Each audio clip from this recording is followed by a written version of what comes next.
새로운 성경을 한다 그러니까, 예, 기분이 좀 새로우시죠? 예.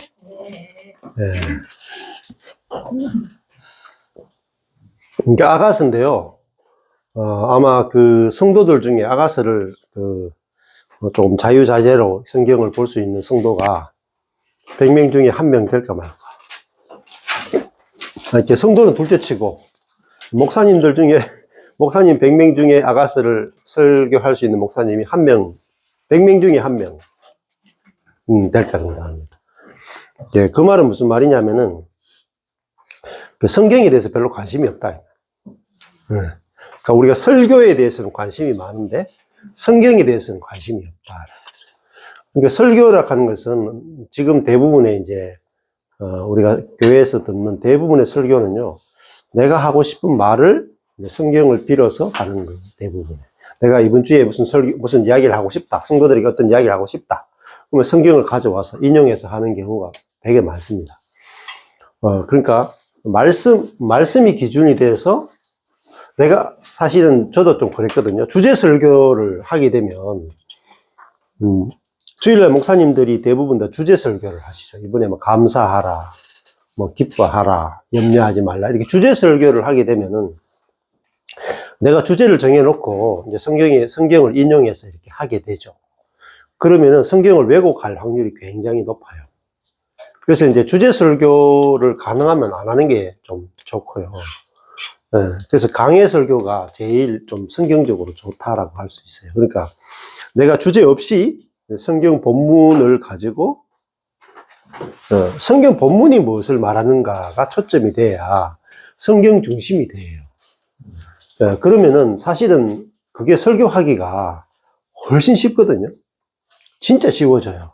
주제 설교하면은 처음에는 쉬운 것 같은데 나중에 되면은 이 주제라 하는 게 그렇게 많지가 않거든요. 하다 보면은 우리가 100가지 정도 주제가 있다 그러면은 목사님이 100가지 주제에 대해서 명설교 100편을 준비해요. 제 주변에 지난 목사님이 명설교 100편을 준비한 거야. 근데 자기가 다 준비한 것도 아니고 유명한 목사님들의 설교 100편을 가져와 가지고 짜집게 해서 내 거로 만든 설교가 100개야. 그러면 그 목사님은 이제 부흥회 다니면서 100편 가지고 돌아다니는 거죠. 그러면 유명한 좀 이렇게 목사가 되기도 해요. 근데 그게 이제 성경을 굉장히 심하게 왜곡하게 됩니다. 그리고 성도들은요, 성경과 가까워지는 게 아니라 설교를 들으면 들을수록 성경과 멀어져요. 성경과 멀어지면 어떤 역사가 일어나느냐면은 하나님과 멀어집니다. 그 하나님과 멀어지면 어떻게 오느냐? 사망이 와요. 하나님으로부터 공급이 안 돼요. 그래서 열심히 예배드리고 열심히 성경을 읽고 묵상해도 하나님과 이상하게 점점 멀어지게 되는 거죠. 그래서 그걸 바꾸려면 반드시 성경이 있잖아요. 주제 설교에서 강해 설교로 가야 돼요. 대형 교회, 한국도 그렇고 세계의 대형 교회는 대부분 다 주제 설교예요.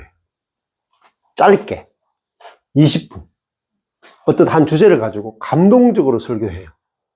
그게 교회가 죽는 지름길입니다. 성도와 교회가 죽는 최고의 지름길이 주제 설교예요. 그래, 주제 설교가 아니고 강해 설교를 가야 되는데, 그럼 강해 설교는 어떻게 하느냐? 그냥 이렇게, 한 장씩 이렇게, 혹은 한 단락씩 이렇게 연결해서 쭉쭉 하는 거거든요. 근데 강해 설교를 해도 적용 중심적인 설교를 하면 또 죽어. 그 주제 설교와 비슷해져 버립니다. 그러니까 강해 설교를 하는데 적용 중심적으로 한다. 그럼 율법주의가 돼요. 그럼 원점이에요. 근데 강해 설교를 하는데 하나님 중심적으로 쭉 설교를 해줘야 되거든요. 하나님이 하신 일을 선포해주는 설교를 은혜의 방편이다 이렇게 말해요. 은혜의 방편. 근데 이걸 또 한 단락씩이나 한 장씩 정도 해도 한계가 있어요. 왜? 연결시키기가 힘들어. 그러다 보니까 또 이제 어려움이 있거든요. 그래서 그 어려움을 극복하려면은 제일 좋은 게 뭐냐면 한 권씩 하셔야 돼요. 한 권. 그러니까 설교할 때 한 권씩 하셔야 돼요. 그래서 지금 아가서 한 권을 붙여놨죠. 굉장히 놀라운 시도예요. 그러니까 한 권씩 붙여놓고 시작한다. 이게 자체가 이미 혁명이에요. 그럼 아마 여러분들이 지금까지 예수 믿고 나서 지금까지 한 권을 이렇게 붙여놓고 한 권을 통으로 다 보면서 성경을 공부한 적은 없을 거예요. 아예. 그러니까 처음부터 우리가 성경에 대한 접근 방식이 잘못되었다는 거죠. 네. 그래서 이 성경만 해도 하나, 둘, 셋, 넷, 다 옆으로 12칸이죠. 근데 여러분이 갖고 있는 성경은 2칸이야. 왼쪽 페이지, 오른쪽 페이지. 예. 근데 이거는 옆으로 12칸이거든요. 그 말은 6배 정도로 옆으로 길게 볼고 성경도 크죠. 그러니까 옆으로 쭉 배열했다는 건 무슨 말이냐면 연결시켜 보게 했다는 거예요. 근데 여러분이 갖고 있는 2페이지로 된 성경은 아래로 보도록 돼 있어요. 아래로 보기 때문에 연결이 굉장히 힘들어요. 예. 그리고 이거는 옆으로 이제 12페이지, 12칸을 만들어줘서 연결을 보도록, 이렇게 해놨는데, 그래서 이제 이 연결되는 개념들이 이렇게 선을 그으셔야 돼요. 선을. 여기 선이 안 그어져 있죠. 그러니까 이 선긋기가 되게 중요해요. 근데 지금 이제 선긋기가 된 성경이 있고 선긋기가 안 된 성경이 있어요. 이게 업그레이드 중이거든요. 근데 선긋기 하나만 해도 어마어마한 작업이에요. 지금까지 선 그어진 성경 본 적 없으시죠? 아마 지구상에 없어요. 선긋기가 된 성경. 그거 만들면 그 선긋기만, 연결되는 개념만 선긋기만 해도 어마어마한 작업인데, 강시 목사님도 그거 하다가 지금 다 못한 상황이에요. 몇 건밖에 못 하셨어요. 여기 보면은, 제가 이렇게 한 성경 이렇게 보시면은, 선긋기가 돼 있죠. 네. 선긋기가 돼 있죠. 되어 있죠. 이 작게 한 거예요. 이거 아가서. 예. 선을 그었다는 게 뭐냐면은 중요한 개념이나 같은 개념을 이렇게 선을 긋는 거죠. 그리고 여기 보시면은 한번 잡아 보실래요? 예. 이게 이렇게 이걸 두루마리라 그래요. 이 성경은 12칸이죠. 옆으로. 이거는 몇 칸이에요? 많죠? 하나, 둘, 셋, 넷, 다, 일곱, 여덟, 아홉, 열, 열하나, 열둘, 열세, 열네, 열다, 열여, 열일곱, 여덟, 열아홉, 스물, 스물하나, 스물둘, 스물셋, 스물넷, 스물다섯, 스물여섯, 28칸이에요. 이게 12칸하고 28칸이 달라요. 이렇게 아가서 한 권을 이렇게 연결해서 보는 이유는요, 이렇게 봐야만 연결이 돼요. 성경은요, 자르면 죽어. 자르면요, 율법화 돼요. 연결시키면 복음이 돼. 그래서 이제 연결해서 볼 수 있는 방법이 없는 거예요. 그래서 강웅식 목사님 이거 40년 동안 고민하면서 만든 것이 처음에 이것도 안 만들려고 해요. 왜? 넘기면 안 보이니까. 그래서 제일 좋은 게 이거에 두루마리 연결하는 거, 두루마리. 그래서 여러분이 이 성경 가지고 있는 거하고 두루마리 성경 가지고 있는 거 차원이 달라요. 근데 요걸 이제 벽에 집에서 이제 이렇게 붙여놓고 이렇게 연결해서 쭉 공부해 보세요. 그러면요, 이게 여러분이 공부하는데 몇 년을 앞당겨요. 성경을 보는 관점을 몇 년을 앞당겨요. 네. 그리고 이렇게 해서 선긋기가 다 되어 있고요. 저기 중요한 거 여기 잠깐 들어보실래요? 여기 보시면은 여기 동그라미 쳐져 있죠. 여기 동그라미 쳐져 있죠. 동그라미 쳐져 있죠. 이게 같은 거거든요. 같은 말이 다시 반복되고 굉장히 중요한 말이 반복된다는 거예요. 네, 이게 아가셋 제일 중요한 말 중에 하나거든요. 이렇게 연결해서 보는 법을 이렇게 배우는 거죠. 예? 예, 아니 인용이 아니고 이제 여기서 같은 말이거든요. 여기 보면은 이게 흔들지 말고 깨우지 말라 나왔죠. 이거 흔들지 말고 깨우지 말라 나왔죠. 여기도 흔들지 말며 깨우지 말라 나왔죠. 예. 같은 말이 반복되죠? 반복된다는 건 굉장히 중요하다는 말이에요. 네, 굉장히 중요하다는 말이에요. 그래서 이렇게, 같은 말이 중요한 포인트를 이렇게 표시를 해가지고 같이 연결해서 보고 또 말을 이렇게, 포도원이라는 단어가 나오면 이렇게 연결해서 또 보고 이 선긋기를 여기 이제 몰약에 대해서 나오고 몰약이 나오고 여기 완전하다는 하는 말과 완전하다는 말이 나오면 또 연결하고 이렇게 연결해서 보는 방법을 배우면은 이 끊어져 있던 성경이 막 이렇게 연결되기 시작해요. 자, 그래서 말씀드리는 이유는 목회자도 마찬가지고 성도들도 그렇고요. 원래 개신교의 캐치프레이즈가 뭐냐면은 오직 성경이에요. 네. 네. 16세기 종교개혁의 캐치프레이즈가 솔라 스크립투라, 오직 성경이에요. 근데 오직 성경이 뭐예요? 우리 교회와 신앙생활의 기초가 되어야 된다. 그게 종교개혁의 정신입니다. 근데 그래서 모든 성도에게 성경을 다 준 거예요. 그 중세 때는 성경을 보면 이단으로 몰려가지고 사형당하고 이랬어요. 성경은요, 교회와 허락된 사람들만 보도록, 왜냐면 허락되지 않은 사람들 보고 마음대로 해석할까 싶어가지고, 왜곡할까 싶어가지고, 성경을 못 보게 했어요. 검서 목록 중에 하나가 성경이었어요. 그러니까 얼마나 무지했는가 알겠죠. 성경을 안 보고 계속 미사만 드리는 거야. 지금 캐톨릭도 그렇죠. 그게 그러면은 말씀 중심이 아니고 미사 중심이죠. 의식 중심이죠. 지금 그러면 개신교는 어떠냐? 지금 개신교도 비슷해요. 계속 예배만 드려. 계속 새벽 기도해. 계속 구역 예배 드려. 근데 말씀은 몰라. 이게 캐톨릭화 되는 거예요. 의식 중심인 거죠.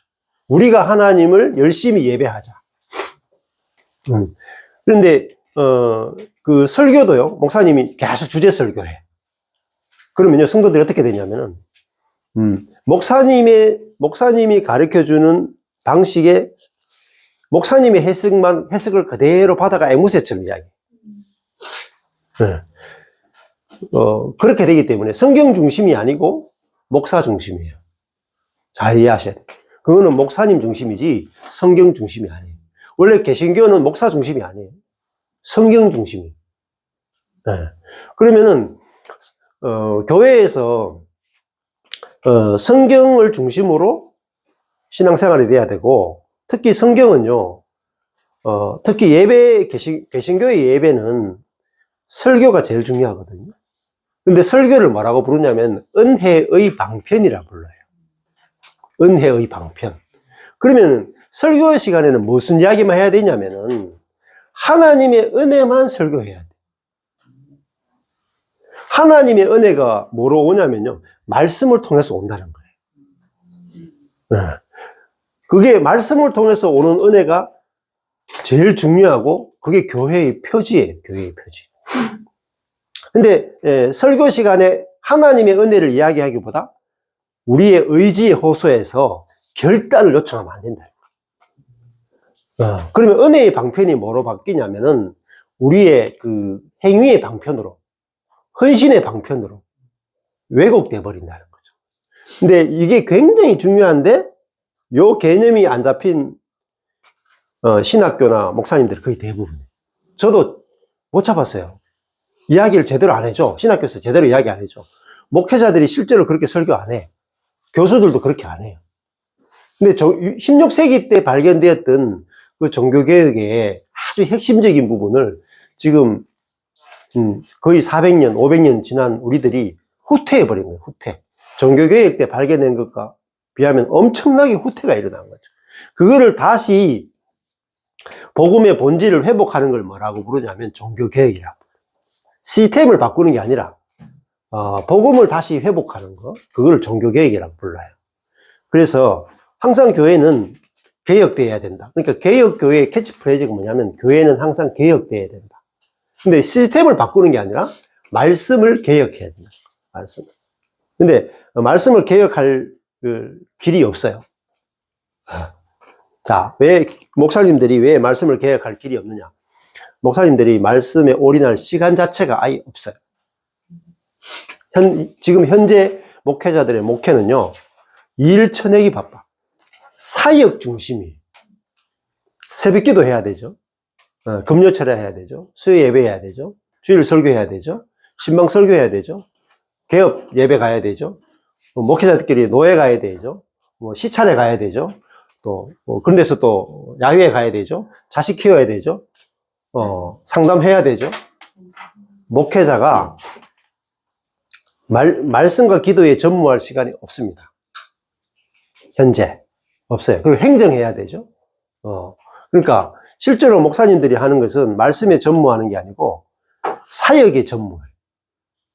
그러면 다 죽는 거예요. 목사가 말씀에 전무하면 못하죠. 뭐 성도가 말씀에 전무하느냐? 아니, 성도들은 말씀을 읽는 방법도 모르는데. 네. 아주 심각합니다. 심각해. 저도 이걸 심각한지 몰랐어요. 잘 가는 줄 알았어.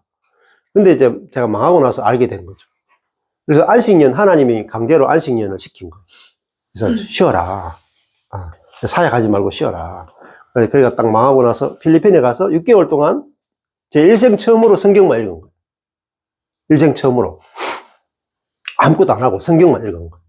근데 그 6개월하고 1년이 60년하고 바꿀 수 없을 만큼 가치 있는 시간. 여러분이 망하면요, 할 일 없으면 그냥 국가로부터 생활보호 받으면서 말씀만 되게 읽으세요.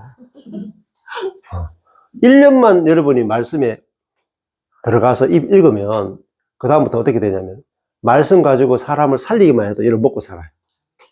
주변에요, 우리나라도 정신병, 우울증, 뭐 힘든 거, 뭐 가정 불화, 뭐 온갖 문제로 고통받는 사람 엄청 많아요. 그래서 상담소가 굉장히 많이 생기죠. 상담소, 심리 상담, 뭐 미술 상담, 학교 상담, 뭐 엄청나게 많이 생겨요. 그러니까 복음만 전해도 돼요. 신천지가 10만이 넘었고 하나님의 교회가 20만 명, 30만 명 돼요. 근데 그분들이 뭐냐면 성경만 가르쳐가 교회가 그만큼 커지는 거예요. 그 사람들은 성경을 왜곡되게 가르쳐도 20만 명, 30만 명이고요. 제7일 안식교 예수재림교회 같은 경우도,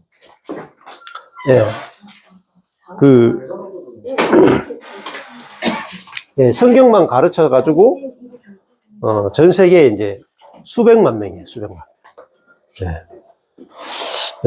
그래서, 저도 이제 망하고 나서 알게 된 거죠. 말씀이 얼마나 능력이 있는가. 말씀이 얼마나 능력이 있는가. 복음이 얼마나 능력이 있는가를 이제 알게 된 거죠. 그래서 진짜 이제 성경이 하나님의 말씀이기 때문에, 이단이라도 하나님의 말씀이 진리라는 전제하에서 막 밀어붙여. 그럼 사람들이요, 이 성경을 안 믿어도요, 하나님이 말씀이다 하고 딱 들어가서 이야기하면요, 막 다 넘어가. 그 정도로 사람은 강력하거든요.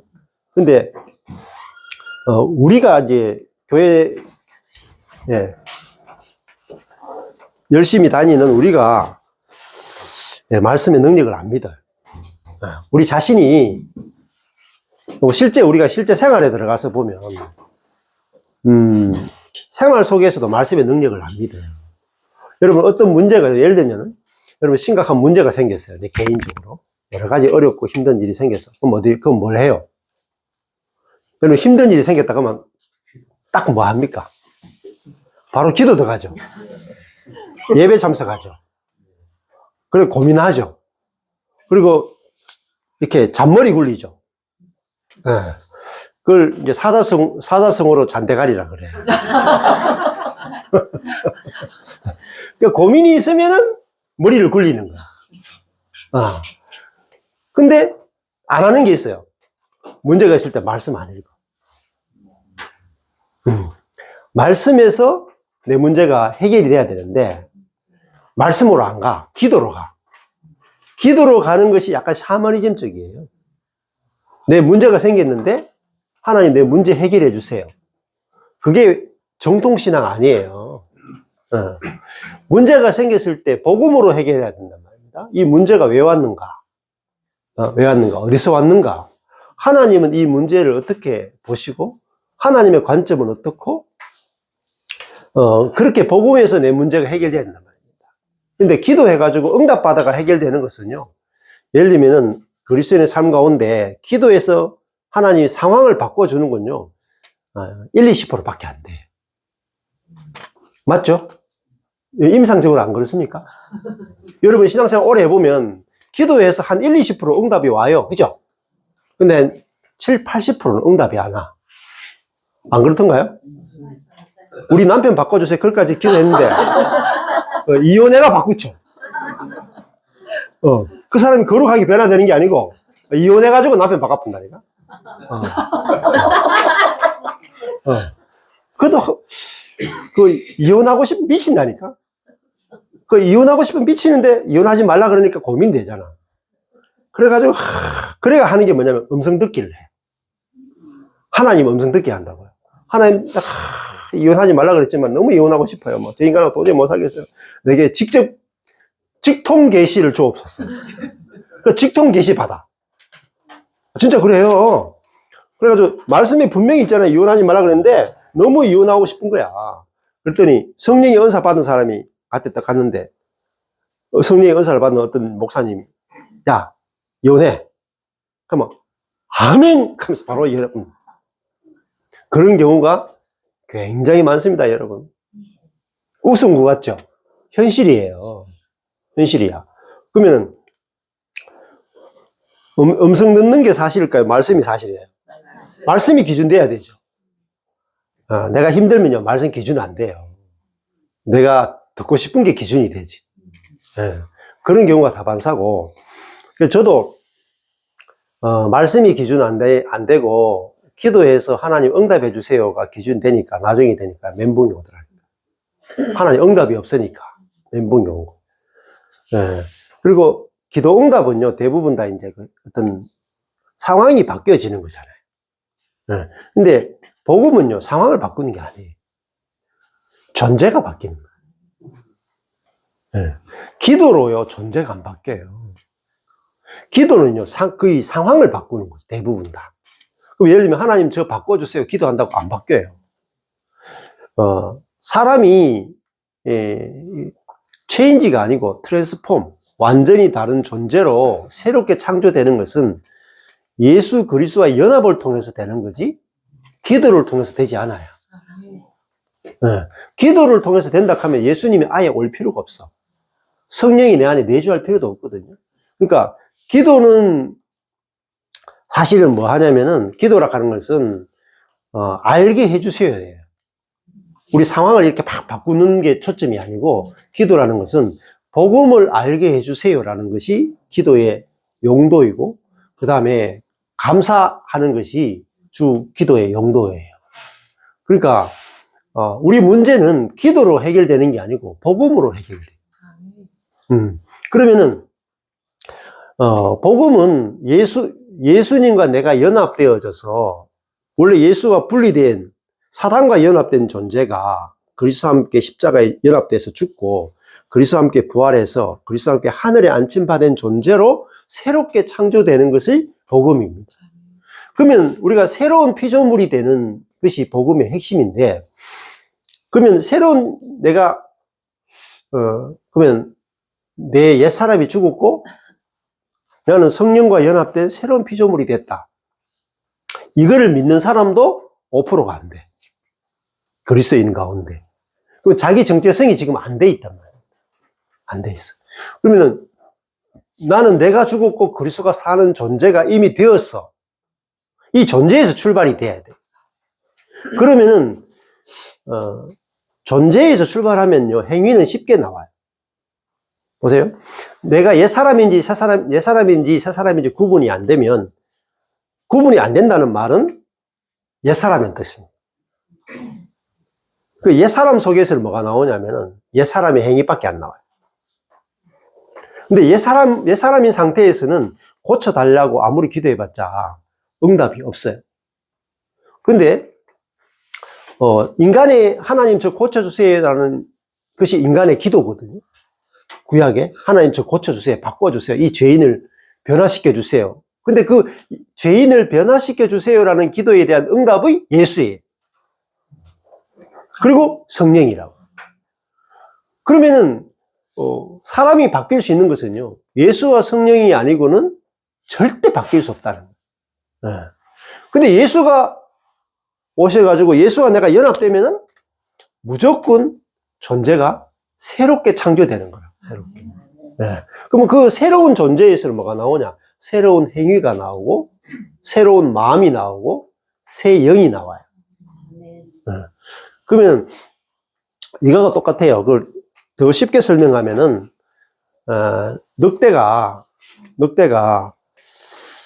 늘 양을 잡아먹었단 말입니다. 근데 죄책감이 없죠. 죄책감이 없었는데 어느 날 성경이라는 걸 딱 만났는데 보니까 살인하지 말라는 게 나오는 거예요. 그 늑대가 살인하지 말라는 십계명을 딱 만나는 순간에 내가 지금까지 태어날 때부터 지금까지 내가 살인을 했구나. 살양을 한 거죠. 양을 죽였으니까 살양을 한 거죠. 그래, 내가 진짜 죄인이구나. 주님, 저 죄를 용서해 주세요. 했겠네. 십자가에서 그래, 네가 영원히 죄사함 받았다.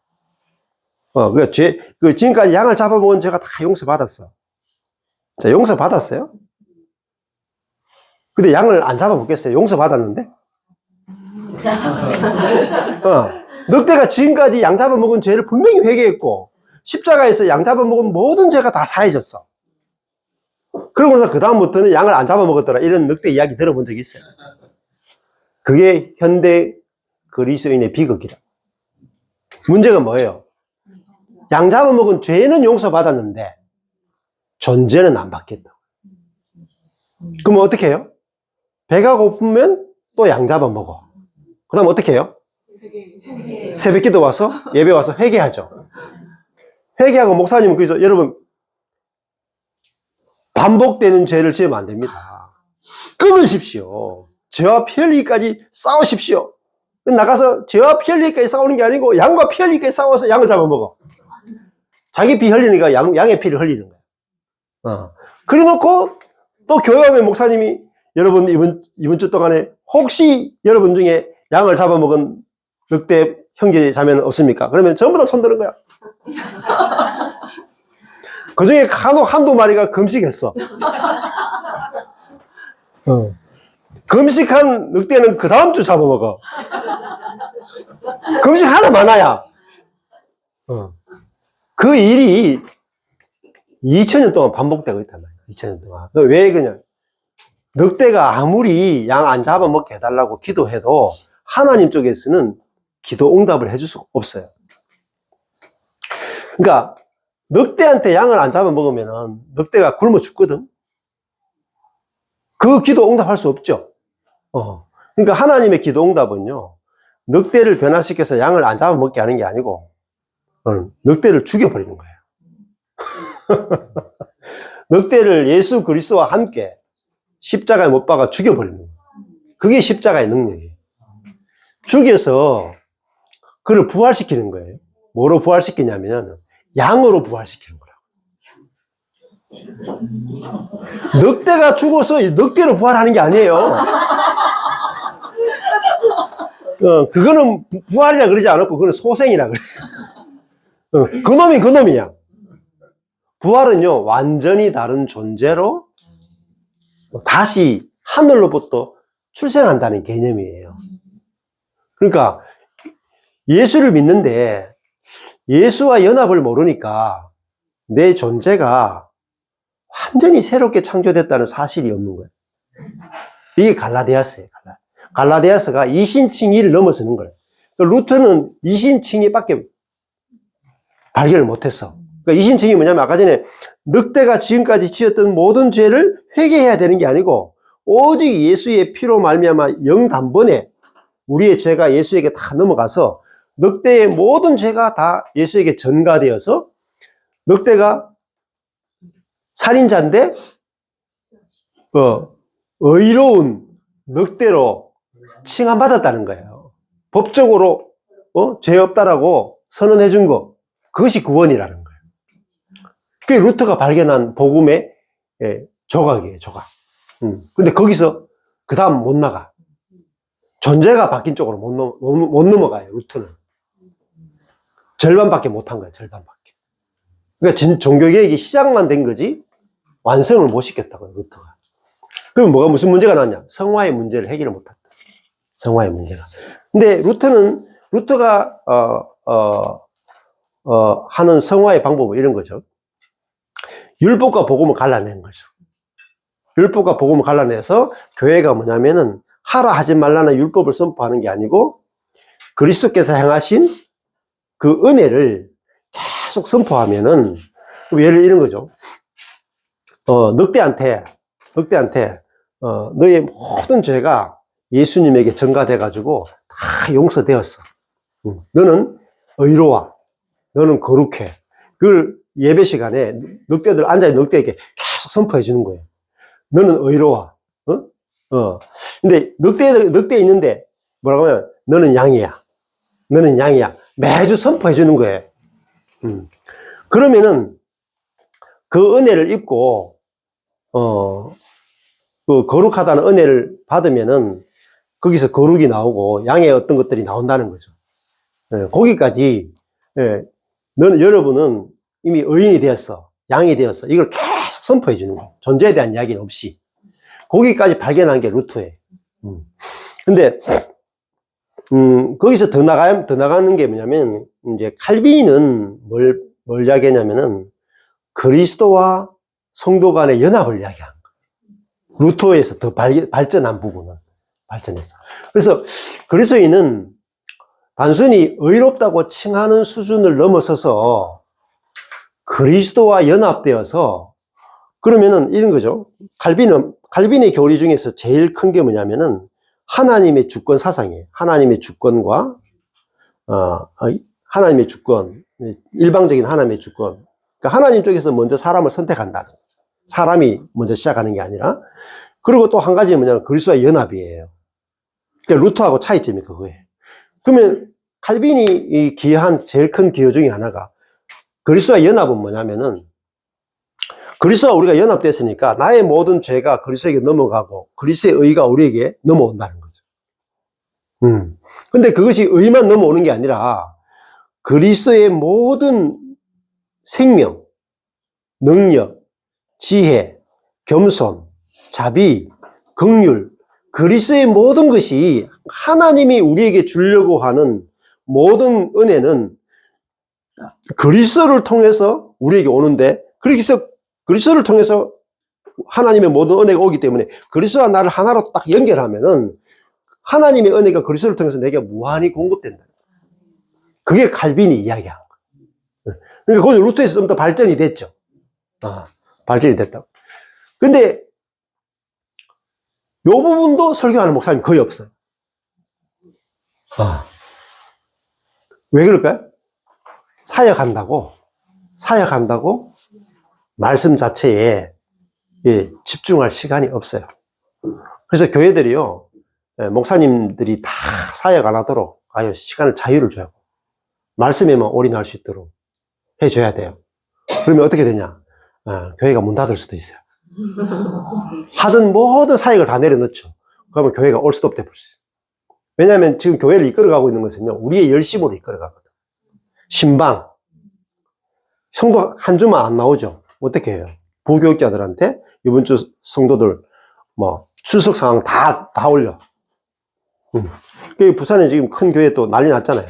그러니까 어느 권사님 VIP. 그러니까 병원장이든지 쯤 되면은 다 VIP로 관리해. 안 나왔다. 전화 신방해야 돼. 전화 신방에서 왜 안 나오는지 물어보고 이렇게 시험 들었으면 가서 문제를 듣고 해결해 줘야 돼. 그게 부교육자 따까리들이 하는 일이야. 말씀에 올인하는 게 아니고요, 신방에 올인해. 그 뭐죠? 그 신방 안 하면 또 목사님들 사랑 없다 그래. 그럼 그게 사랑이에요. 신방하는 게 사랑이에요. 성도들은 다 그렇게 생각해요. 목사님이 성도에게 관심을 가지고 신방하고 시험 당했으면 위로해주고 얼르고 밥 사주고, 그래서 교회에 붙들어 놓는 거, 그걸 사랑이라고 생각해요. 그 사랑 아니에요. 경영이에요. 경영. 사랑이라는 이름의 경영이다. 그게 성도를 사랑하는 게 아니에요. 성도를 사랑한다는 것은 영적 양식을 먹이는 거, 말씀을 먹이는 것이 진짜 사랑이에요. 신방하는 게 아니고. 그래서 완전히 지금 바뀌어져야 돼요. 그래서 목표가 뭐야 되냐면은 성도들이 스스로 말씀을 먹을 수 있도록 해야 돼. 그래서 내가 힘들 때 새벽기도 나오는 게 아니고 힘들 때 말씀을 펼쳐가지고 말씀을 읽으면서 거기서 예수 그리스도와 성령을 발견하고 말씀을 통해서 하나님의 사랑을 발견하고 말씀에서 안식과 평안을 얻고 말씀을 통해서 자기 문제가 해결되어지고 자기 존재를 발견하고 그래서 교회에 와가지고 말씀을 통해서 자기가 받은 그 은혜와 기쁨들을 형제 자매들이 서로 나눌 수 있어야 돼. 네. 그렇게 돼야 교회가 돌아가는 거예요. 그래서 교회의 모든 사역을 사실 다 없애야 돼. 새벽 기도, 금요 철야, 수요 예배 다 없애야 돼. 부서도 다 없애야 돼. 네. 봉사 다 없애야 돼. 딱 하나만 있어야 돼. 말씀 공부 있어요. 안 그러면요, 다 죽어요, 여러분. 네. 제일 중요한 것을 위해서 나머지 다 버리셔야 돼요. 네. 요나도 배 이렇게 풍랑이 일면요, 그 안에 있는 좋은 거 다 버린다. 네. 제일 중요한 거만 남기고 다 버리잖아요. 네. 저는요, 교회가 망하면서요, 무엇이 중요한지, 네. 네. 필요 없는 걸 다 버리게 됐어요. 그리고 딱 한 가지만 있으면 된다는 걸 알게 된 거예요. 말씀만 있으면. 제가 딱 그 말씀으로 살아났거든요. 말씀이 딱 오니까 살고, 말씀이 없으니까 죽더라고요. 그러니까 말씀만 있으면 돼요. 기도한다고 시간 낭비하지 마세요. 목사님들 기도 엄청 좋아하거든요. 왜 기도 좋아하냐면 열정을 식지 않게 하기 위해서. 네. 여러분 기도로 열정을 여러분 안 식게 하려면 미쳐요. 미쳐. 그게 열정은요, 내가 열정을 관리하는 게 아니라고요. 열정은 어디서 오냐면요, 하나님의 사랑이 깨달아지면요, 열정이 안 식어. 내가 열정을 불태우려고 하면요, 번아웃 된다니까요. 제가 12년 하고 번아웃 된 거라니까요, 번아웃. 네. 그럼 여러분요, 여러분 열정이 안 식는 비결은요, 여러분 연애할 때 열정이 식던가요?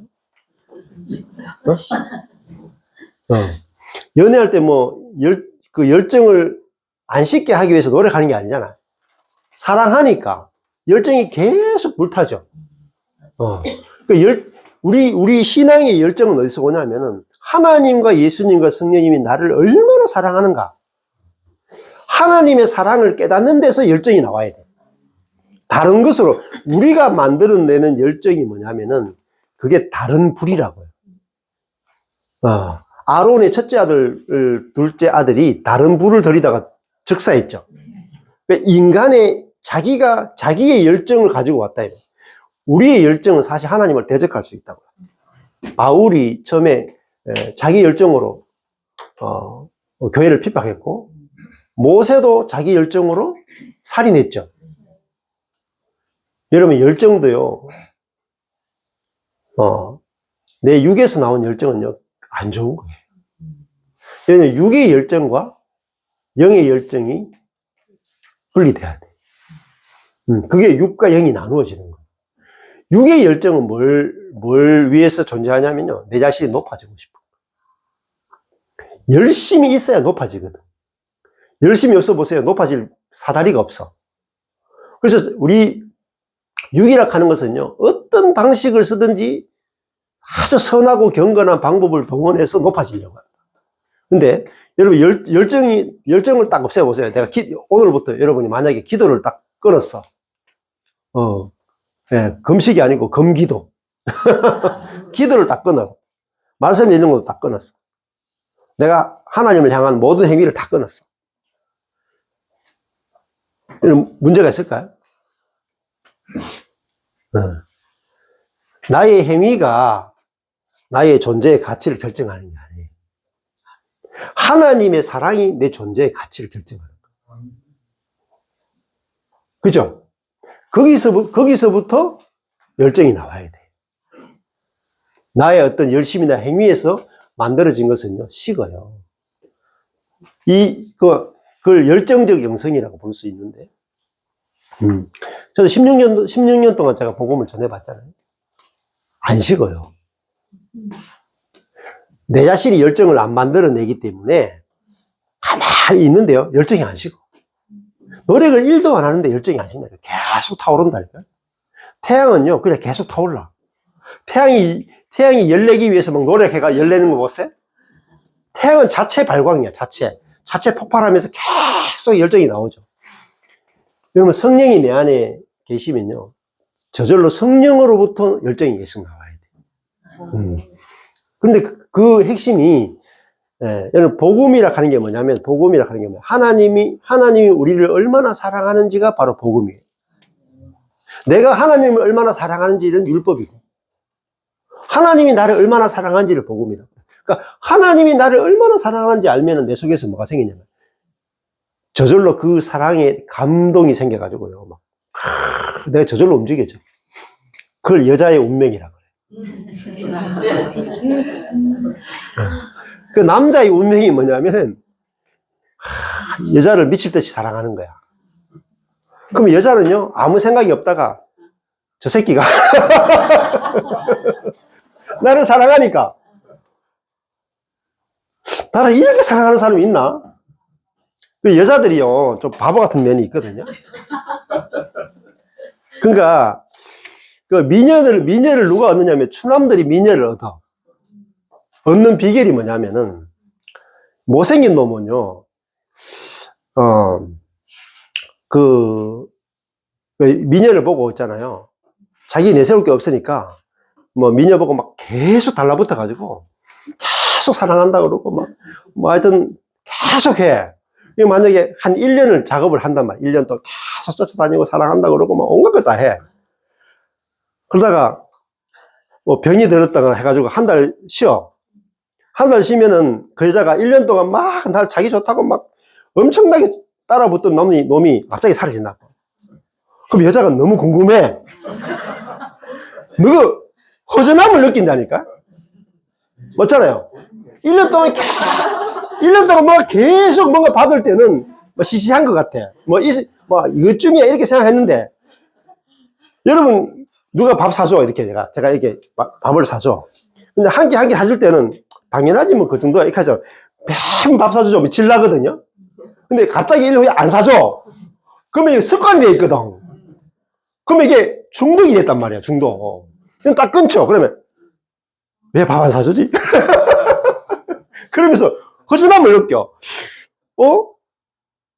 이 사람이 나한테 이렇게까지 나를 사랑해주는 사람이 없었는데? 잘생긴 남자들은 예쁜 여자 봐도요, 조금 작업 걸다 가. 조금을 작업 걸다 가나. 왜? 자기도 선택권이 많거든. 여러 명 찔러본다고, 이렇게. 근데 못생긴 놈은 한 놈만 파게, 한 놈만 파, 그냥. 그래서 이제 추남이 미녀를 얻는 비결이 그거예요. 제가 조금만 더 일찍 알았어도,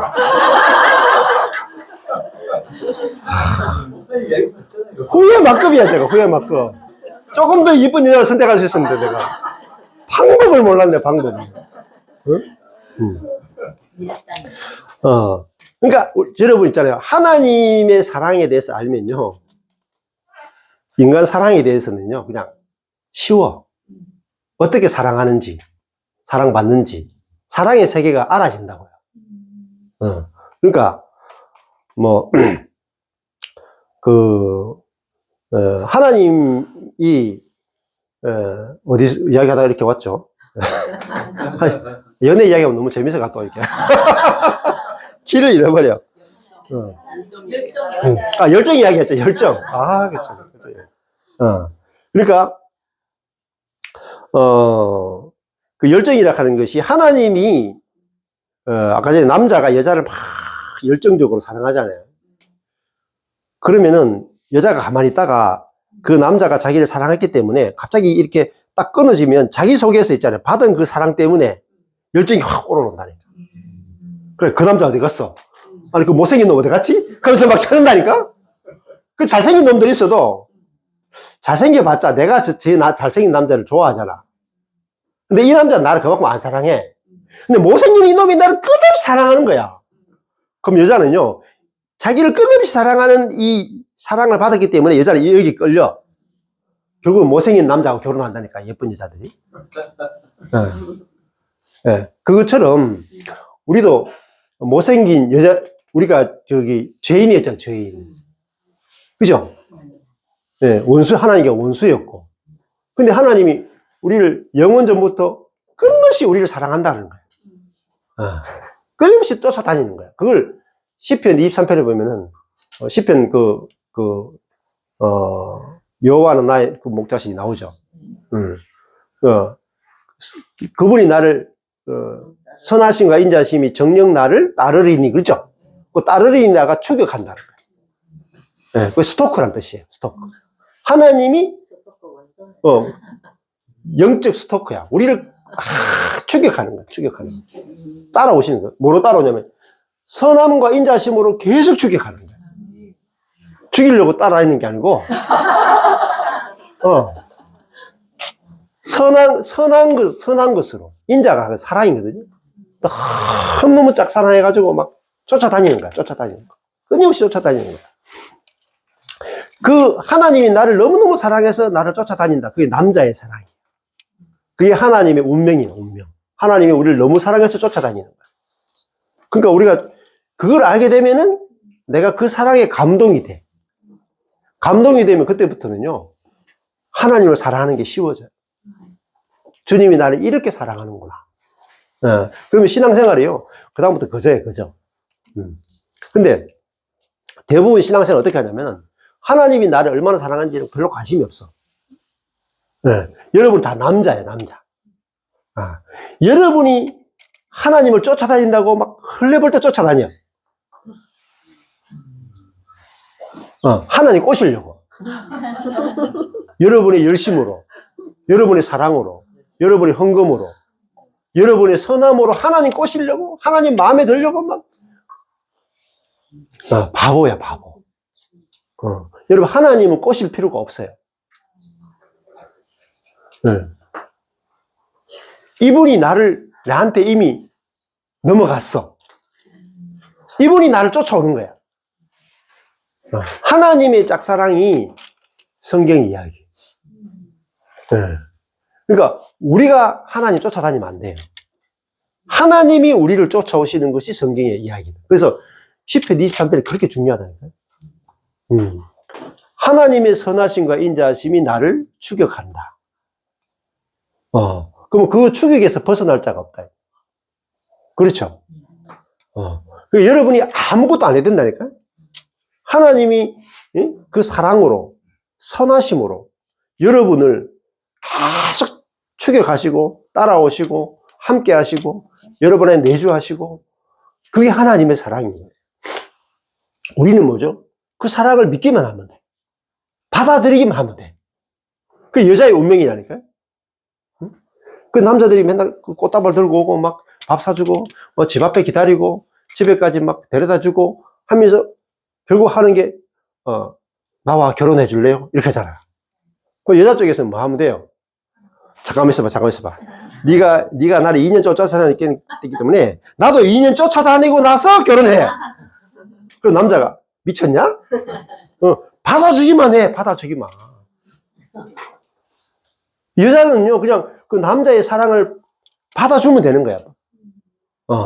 받아서 결혼하면 되죠. 그걸 복음이라. 그러니까 복음은요, 여러분 신앙생활에 하는 것은 내가 하나님을 열심히 사랑하는 게 초점이 아닙니다. 하나님이 우리를 열심히 사랑하는 게 초점이에요. 교회는요, 지금 대부분 교회는 우리가 하나님을 열심히 사랑하자에 빠져 있는 거죠. 그건 뭐죠? 네. 그 동성연애와 똑같아. 우리가 남자가 돼 있다고, 남자. 하나님을 여자로 만들고, 우리가 남자가 돼가, 우리가 우리의 충성으로 주님을 막 따라다니는 거야. 주님 꼬시려고. 예. 여러분, 이런 말 있잖아요. 잡은 물고기에다가 먹이 주냐, 이런 말 있잖아요. 예. 그쵸? 예. 뭐 잡은 하나님한테 미끼 드릴 필요 없어요. 그쵸? 하나님은 나에게 이미 사로잡혔다, 이 말. 예. 여러분이 아무것도 안 해도 하나님이 여러분을 영원 전부터 사랑하셔가지고 자기 아들을 죽이기까지 하나님 우리를 먼저 사랑하셨죠. 그런데 왜 그런 하나님의 사랑이 음. 뭐 여자들도 아무리 남자가 좋다고 해도 뭐 노하듯이 아니 그 예. 마음 몰라주듯이 예. 우리는 왜 모르고 있는 걸까요? 왜 몰랐냐면, 분도 계시겠지만. 그렇죠. 왜 모르냐면은 사단이 감추어 놓은 거죠. 사단이 우리를 속인 거예요. 어떻게 속이냐면 하나님은 너를 사랑하지 않아. 그래서 말씀이 필요한 거예요. 말씀을 통해서 성령께서는 하나님이 진짜 우리를 어떻게 사랑하는지를 가르쳐 주는 게 성경이에요. 사단은 어떻게 할까요? 사단은 계속해서 하나님은 너를 사랑하지 않아. 그게 출발이에요. 하나님 너를 사랑하지 않고 너에 대해서 관심이 없어. 너를 추격하지 않아. 그러니까 하나님이 너에 대해서 관심이 없으니까 네 인생이 이 꼬라지야. 그러니까 하나님의 관심을 끌기 위해서 노력해. 네가 하나님을 꼬셔야 돼. 하나님은 우주의 절세 미녀야. 절세 미녀를 꼬시는데 그렇게 노력하지 않고 하나님 어떻게 꼬실래? 10번 찍어서 안 넘어가는 하나님 없다. 10계명 10번 찍어봐. 10계명으로 하나님 10번 찍는 거야. 그게 율법의 탈을 쓴 사탄이에요. 그죠? 그냥 복음은 하나님이 나를 사랑한다는 이야기고, 율법은 내가 하나님을 사랑해야 된다는 거예요. 출발이. 근데 하나님이 나를 사랑하신다를 계속 이야기하면 어떻게 돼요? 내 쪽에서. 나를 영원히 사랑하신 하나님을 내가 알게 되면은 나는 저절로 그분을 사랑하게 돼 있어. 노력으로 사랑하는 게 아니고.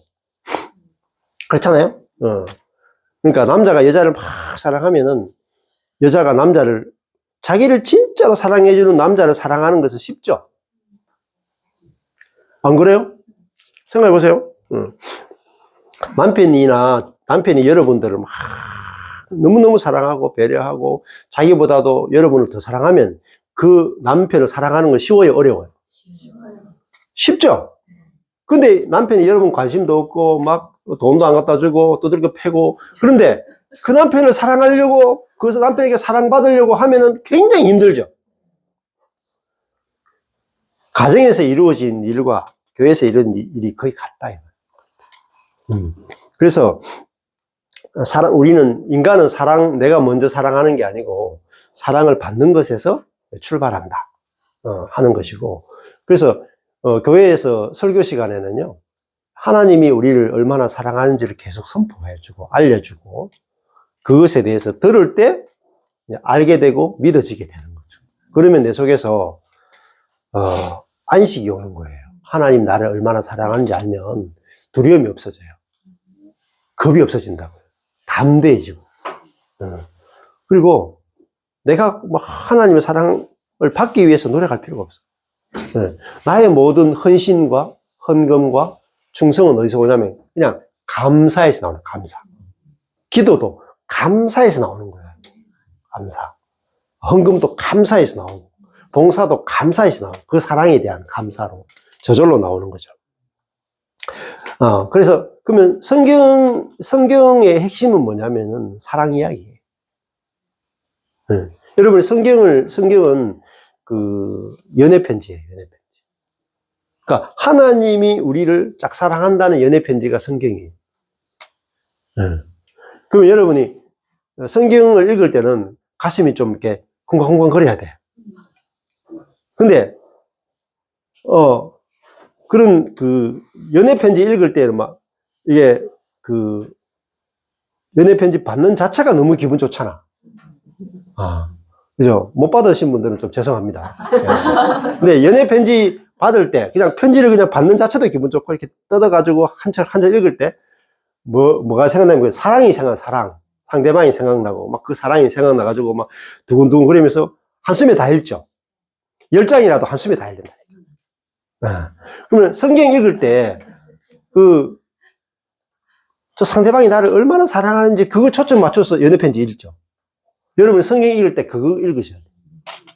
주님이 나를 얼마나 사랑하는지가 초점이어야 돼요. 초점.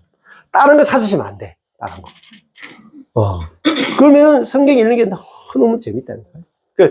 이 하나님의 연애 편지가 몇 개냐면 66개야. 구약에 39권, 신약에 27권. 그러니까 연애 편지 66개를 다 읽으셔야 돼. 하나님이 나와 연애하신다, 연애하신다. 제가 군대에서 연애 편지 엄청 많이 받았거든요. 아내로부터도 뭐, 저도 엄청 많은 게 보냈고, 한 2년 있었으니까요. 24개월이잖아요. 그러면은 1년에 52주니까 한 100주 정도 되죠, 100주. 100주니까 일주일에 편지 하나만 보내도 100개 있잖아요. 근데 일주일에 제가 한 두세 개는 이상 보낸 것 같아요. 그러면은, 연애 편지만 200~300개. 이제 한 박스에 한 박스. 주고받은 연애 편지 한 박스. 그리고 이제 또 주변에, 사모님 다음 하나 가지고 유치해서 못 읽어, 유치해서. 원래 사랑은 유치한 거. 아주 유치찬란하게 편지를 주고받았어요. 그래서, 이 66권의 사랑의 편지가, 근데 그 중에 최고의 사랑의 편지가 뭐냐? 아가스. 그 아가스가, 이게 아가죠, 아가. 어른 반대말이 아니고, 이게 아름다운 노래죠. 영어로 치면, Song of Songs예요. 노래 중에 노래다. 그러면 이게 히브리어로 치면은, 우르. 노래 두 번 반복하는 거예요. 히브리어에서 두 번 반복하는 건 최상급을 말해요. 그러면 그 말은 무슨 말이냐면은 최고의 노래다. 최고의 노래. 우리 인생의 최고의 노래가 뭐냐면은 사랑이에요, 사랑. 그게 솔로몬의 최고의 노래다. 그 이야기죠. 솔로몬과 술람미 여인의 사랑 이야기죠. 근데 솔로몬은 평화죠, 평화. 그리고 술람미는 평화를 입은 자라는 뜻이에요. 이름이 같아. 그러니까 여기는 솔로몬이 여기 보시면은 솔로몬을 살렘온이라고 해요. 살렘온. 술람미 여인을 살렘이라고 했거든요. 이름이 같죠? 여기 살렘온과 살렘이. 여기 평화를 입은 자. 살렘이 하는 평화를 입은 자. 살렘온 하는 것은 평화를 주는 자. 평화를 주는 자와 평화를 받는 자. 자, 평화를 준다는 말은 사랑을 주는 자죠. 그러니까 솔로몬은 여기 바탕 색깔이 빨간색이죠. 여기 9절 10절이. 9절 10절이 그 빨간색인데, 빨간색은 바탕 색깔이 빨간색은 솔로몬의 이야기예요. 솔로몬의 편지. 솔로몬이 하는 말이에요. 그러니까 살렘온은 평화를 주는 자라는 말은 사랑을 주는 자라는 뜻입니다. 그러니까 솔로몬이 결국은 예수님을 상징하죠. 예수님이 평화의 왕이죠. 우리에게 평화를 주러 왔다. 사랑을 주러 왔다는 거죠. 그러면 주님이 먼저 우리를 사랑하죠. 그러면 살레미는 뭐예요? 사랑을 입은 자. 평화를 입은 자. 사랑을 입은 자. 여자죠, 여자. 성도를 말한다. 솔로몬은 그리스도를 상징한다. 그렇게 보셔야 되죠. 사랑은 누가 먼저 시작해야 돼요? 남자가 먼저 시작해야 되죠. 여러분 중에 여러분 여자가 먼저 사랑했다. 내가 저 남자를 꼬셨다. 남편을 꼬셨다. 있어요? 남편이 대부분 여러분 꼬셨죠? 우리 집은 아내가 저를 먼저 꼬셨어요. 그러니까 제가 이 불행하다니까. 반대가 돼야 되는데. 자. 제 말은 이제 농담과 진담의 경계선에 있어요. 골라서 잘 들으셔야 돼요, 골라서. 자, 그러니까, 남자가 먼저 사랑하는 거죠. 주님이 우리를 먼저 사랑하는 것이고, 우리는 사랑을 받는 거죠. 그러면 여러분, 우리는 먼저 사랑을 받아야 돼요. 내가 다른 사람을 그냥 먼저 이렇게 내가 주님을 내 쪽에서 먼저 사랑하면요. 남는 게 없어요. 신앙생활 40년, 50년에도 남는 게 없어. 신앙은요, 내가 얼마나 사랑받는 자인지를 아는 거예요. 그럼 즉시 채워져. 내가 신앙생활 50년에도 안 채워진 것이요. 내가 얼마나 주님의 사랑을 받는지 알면 그 순간에 즉시 채워진다. 네. 그죠? 그리고 안식이 돼요. 그게 이제 사랑 노래다. 이렇게 볼 수 있겠죠.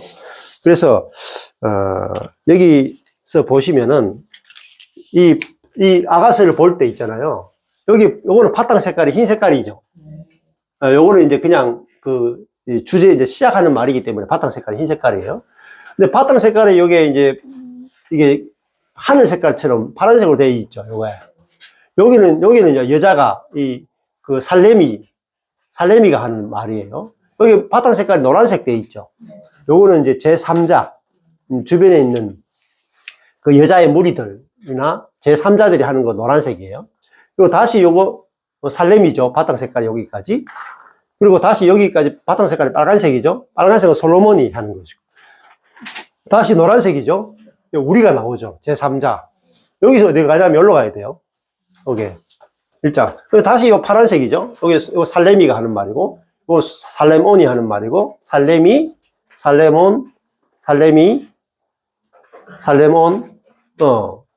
이렇게 계속 사랑을 주고받는다고요. 대화를. 여기에서 여기까지가 다시 살레미가 하는 말이고, 여기까지 살레미가 하는 말이고, 4장부터 보시면 4장 여기서 바탕 색깔이 계속 빨갛죠. 여기까지. 4장 그리고 5장 여기 딱 나온 다음에 5장 있죠. 5장 또 빨개. 5장 여기도 빨갛죠. 여기 중요하다고 해요. 4장 부분이 뭐냐면은 이게 내 사랑 너는 어여쁘다. 여기 쓰고 신랑이 신부에 대해서 하는 사랑의 고백이에요. 네. 그 4장 부분이 빨갛죠, 지금. 그죠? 여러분 보시면 바탕에. 네. 이것이 주님이 우리를 얼마나 사랑하는지를 이만큼 길게 적어 놓은 거야. 연애 편지를. 1절부터 15절까지. 네. 네. 그래서 이 부분이 되게 중요해요. 중요하고. 그래서 중요한 것은 살레미가 살레몬을 사랑하는 것이 중요한 게 아니고,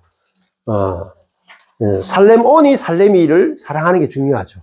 그러면 이 아가서에서도 중요한 게 뭐냐? 바탕 색깔이 빨간 게 중요해요.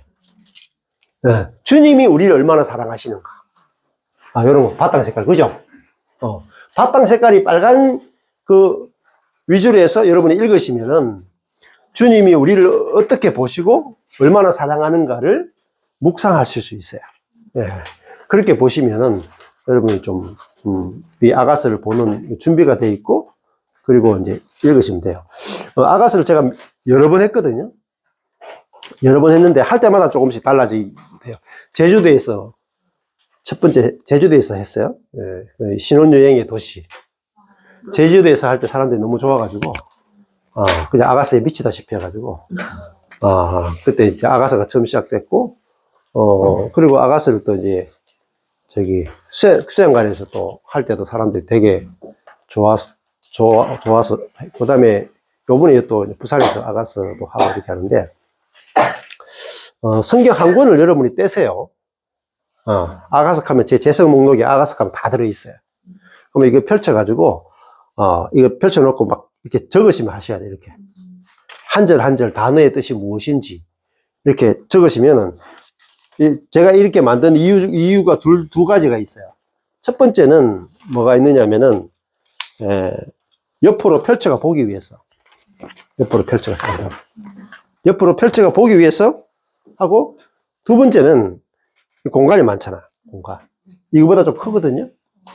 이 성경은 이제 두 번째 성경인데, 첫 번째 성경은 지금 이게 스캔한다고 지금 방송을 가져가셨어요. 스캔 중이거든요. 근데 빽빽해. 공간이 없어. 이게 두 번째 성경인데도 빽빽하죠. 공간이 없어요. 그래가지고 글자를 쓰고 싶은데 더 못 쓰기 때문에, 그래서 강무신 목사님 제가 만나자마자 성경을 좀 크게 만들어서 공간이 많은 성경 만들어주세요 해가지고 이제 그거 만들려고 하거든요. 그래서 여기서 있잖아요. 여러분이 좋은 게 뭐냐면은, 제가 첫 번째 지금 그 성경에 어떻게 했냐면은, 이 단어 하나마다 원어를 다 찾아.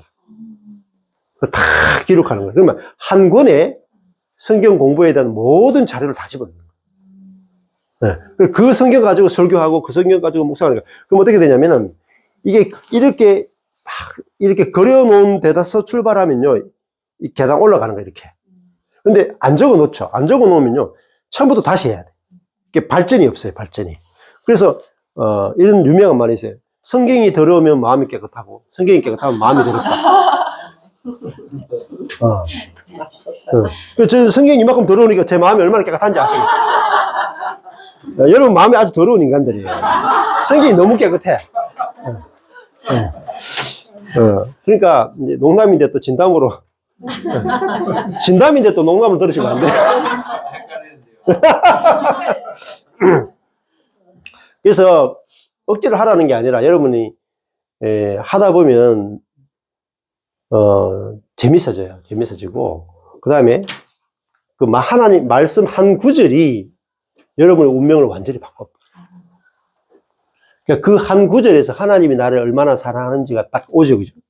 딱 오면 여러분이요, 완전히 이전과 같은 삶을 살 수가 없을 정도로 달라지고, 말씀 속에서 여러분이 하나님의 사랑을 경험하는 거하고, 기도 시간에 하나님을 경험하는 게 달라요. 예를 들어가지고, 여러분이 기도하다가 하나님 나를 사랑한다는 그 음성을 들어. 약발이요, 한 달을 못 가. 진짜예요. 해보시면 알아. 안 해보고 말하지 마세요. 기도 생활 아무리 많이 해도 기도 시간에 환상을 본 거요, 1년 약발 안 가. 기도 시간에 여러분이 하나님 나를 사랑한다는 감동을 아무리 줘도 한 달 이상 안 가요. 식어. 근데 있잖아요, 말씀 속에서 하나님이 여러분을 사랑한다는 거 말씀 속에서 발견되죠. 10년이 지나도 안 잊혀져요. 어마어마한 차이예요, 여러분. 이건 해보셔야 알아요. 그래서 16년 전에 제가 지금 하는 기본의 모든 설교는요, 16년 전에 설교가 기본이에요. 그 말은 무슨 말이겠어요? 16년 전에 하나님의 사랑이 본문에서 발견된 것은요, 안 잊혀진다는 거예요. 새겨져 버려요. 새겨져가 잊고 싶어도 안 잊혀져. 그래서 제가 기도에 너무 올인하지 말라는 거예요. 기도가 완전히 무용하다는 뜻은 아닌데, 기도와 말씀을 치면요, 말씀의 세계가요, 여기, 아까 전에, 여기 광안대교 올 때 저기, 아이파크인가? 여기 있죠? 저 아파트하고 그래도 여기 우리 다나자면에 사는 여기 아파트하고 가격 차이가 좀 나죠? 저가 비싸요, 여기가 비싸요. 저가 좀 비쌀 것 같은데? 저기 한 동하고 여기 한 동하고, 저기 한 동이 훨씬 비싸죠? 마찬가지예요. 여러분 있잖아요. 내가 기도하다가 하나님의 음성을 들은 거하고요, 말씀 속에서 하나님의 사랑이 발견된 거요, 강남 아파트하고 경산 아파트 정도 차이가 나요. 영적으로. 어마어마한 차이를 일으켜요. 말씀 속에서 하나님의 사랑이 발견된 것은요, 끊임없이 커져요. 안 잊혀지고. 그게 제 인생에서 완전히 변화가 된 것이 말씀으로 가면서, 안 잊혀지는 거예요. 잊을 수가 없어. 그 성경, 왜냐하면 또 좋은 게 뭐냐면, 성경은요, 예를 들면 아가스에서 제가 하나님의 사랑을 발견했잖아요. 그러면 아가스 펼 때마다 그 생각이다. 창세기에서 아브라함의 이야기에서 하나님의 사랑을 발견했죠. 창세기를 펼 때마다 아브라함을 사랑하신 그 하나님의 사랑이, 창세기 펼 때마다 다시고. 출애굽기, 레위기, 그죠? 말라기, 마태복음, 요한복음, 갈라디아서, 에베소서 펼 때마다 에베소서에서 발견됐던 하나님의 사랑이 더 막 커져요. 근데 기도하다가 했던 거 있죠? 까먹어버려. 그래서 여러분이 시간 낭비. 확실하게 하나님을 경험하는 것은 말씀 속에서 경험하는 것이다. 강력해요. 그래서 제가 은사의 세계에 대해서 그렇게 지금 미련이 없는 이유가 그거예요. 은사의 세계 경험은 할 수 있지만은 잊혀져 버려요. 오래 못 가요. 유통기한이 얼마 안 돼. 그래서요, 말씀은요, 유통기한이 없어. 계속 가요. 그래서, 아가스 한 권을 여러분이, 아가스 한 권을 펼쳐가지고, 여러분이 이렇게 혼자 이렇게 하나 받아 적어가면서, 빽빽하게 채워나가면서 그 아가스에서 그리스도의 사랑, 하나님의 사랑을 막 깨달아서 그 뭐가 남냐면 말씀이 탁 남아요. 말씀이. 말씀이 남으면은 그 다음에는 좋은 게 뭐냐면 그 말씀을 가지고 남을 똑같은 말씀이니까 남을 도와줄 수 있어요. 근데 여러분이 은사나 기도를 통해서 하나님의 사랑을 경험한 것은요, 내한테는 좋지만 남을 못 도와. 남에게 줄 수 없게. 분배가 안 돼요, 분배가. 근데 말씀으로 하나님의 은혜와 사랑을 깨달은 것은요, 얼마든지 다른 사람에게 나누어 줄 수가 있어요. 같은 말씀이니까. 그것이 효과가 엄청나게 따른 거죠. 기도라 하는 것은요, 그냥 이거에 1년생이에요, 1년생. 내가 올해 심고 끝. 근데 말씀은요, 나무야, 나무. 심어 놓죠. 그러면 1년생이 아니라 1년 자랐을 때 열매 맺고 2년 자랐을 때 열매 맺고 점점 크죠. 3년, 5년, 10년 되면요, 열매가 엄청나게 떨어진다. 그래서 말씀을 통해서 여러분이 하나님, 예수님, 성령님을 만나고 거기서 삼위일체 하나님의 사랑을 경험하고 그것이 여러분의 시간을 절대적으로 아끼는 비결이고 인생을 더 풍성하게 사는 비결이다 이렇게 말씀드렸어요. 예, 좀 쉬었다 하겠습니다.